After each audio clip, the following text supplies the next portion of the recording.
Hello everyone! So last week's video ended up getting flagged for copyrighted music, even though I bought the music on iStock when iStock was still a thing. But the good thing is, I now know where the audio library is, so you guys get to listen to different music. And so it's all. I need a haircut. Just like last week, a lot of this week has been filled with trying to move more mulch in preparation for monsoon season and trying to keep as much water as we can in the ground since we still have not had any rain and probably won't have any rain for a little while still. The heat is definitely still ramping up, and the happiest plant on property right now is our potatoes. You saw last week that we were putting some more hay on them, and we had to put more hay on them this week, and they have already broken through the hay, as you can see.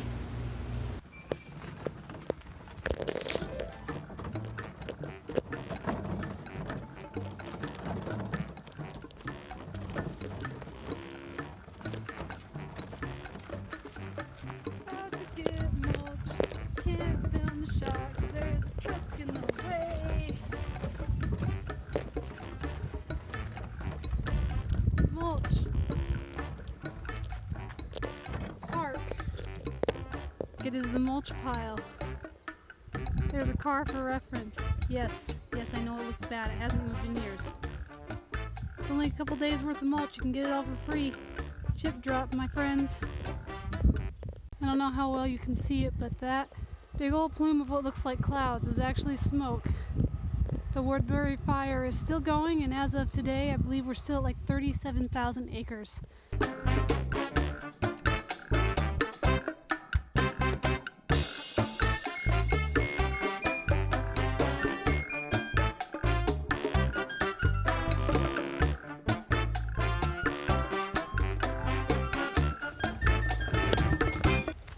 Where did it go? Where did it go, you guys? I found it. Found it. Tiny little tree. Ooh. This is not easy to do when it's actually full.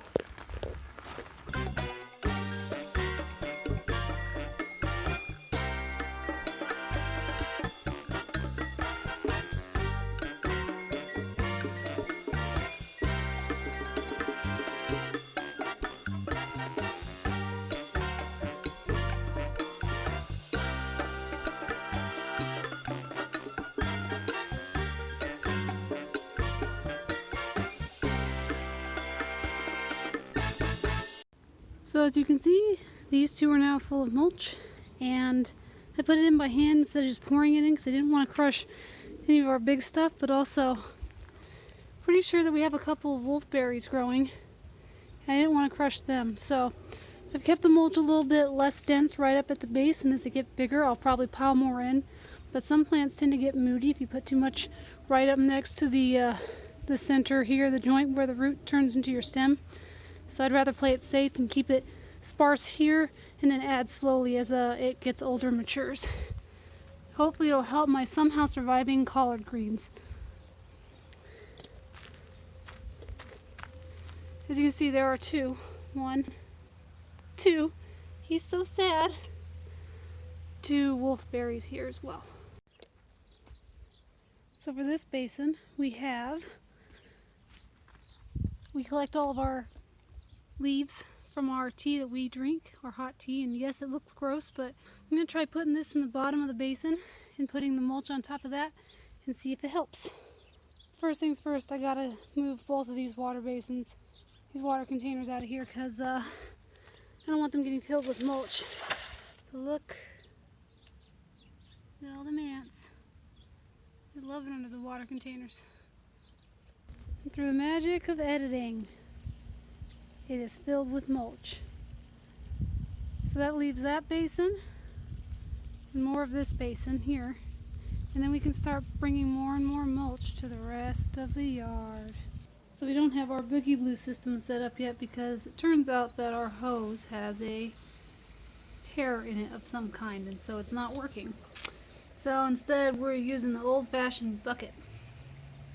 And I actually found that I like using the bucket a lot more because I can actually gauge how much water I'm using, and it's a lot easier to keep an eye on how much water we're going through.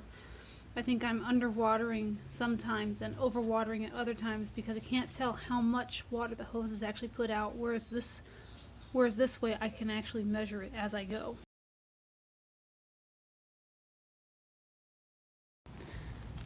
So up here in the front, we have had this plant, and it has really taken off. But you notice this. And then the same with over here. Britt thinks they might be leaf miner plants, or leaf miner bugs. You can see it on this one too. Not sure if it's these white guys here. Time to do more research. Alright, so we watched a Project Diaries on this, and it sounds like you mainly want to remove the leaves that are damaged. I guess you can kind of squish anything that's showing up, and sometimes that will help to like arrest it. And in cases like this one, we can kind of just remove a portion of it that is affected. Also note we have some yellowing on the edges here, so we're going to have to figure out what's causing that.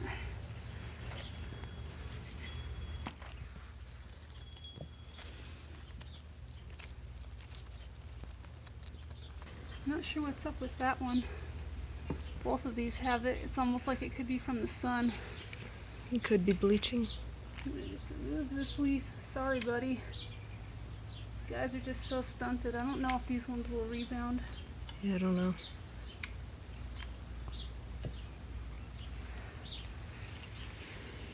And then you throw this away. There's one of the little larvae right there. So that's what's eating them. This is likely a Specs leucae, a thread-waisted wasp. This is likely a female, and she probably wants me to get away from her hole. The ones in the other yard are yellowing, but these ones are just so green. I'm not sure if it's because this plant gets so much water. That's where all of our washing machine water comes in from or not, but man, this mesquite and the mesquite over here, they both are still very, very green in terms of their bean pods. So I found someone on Facebook that's getting rid of rock. So you know what we're doing this morning? There it is. Look at all of my friends.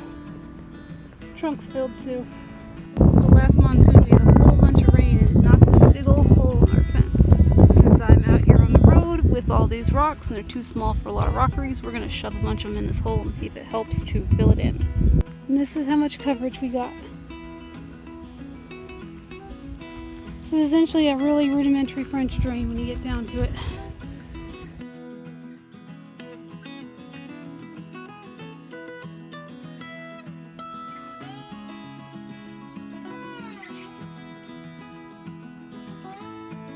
Outside. It's right there. Look at it. Cast a shadow and everything. No? Not enough?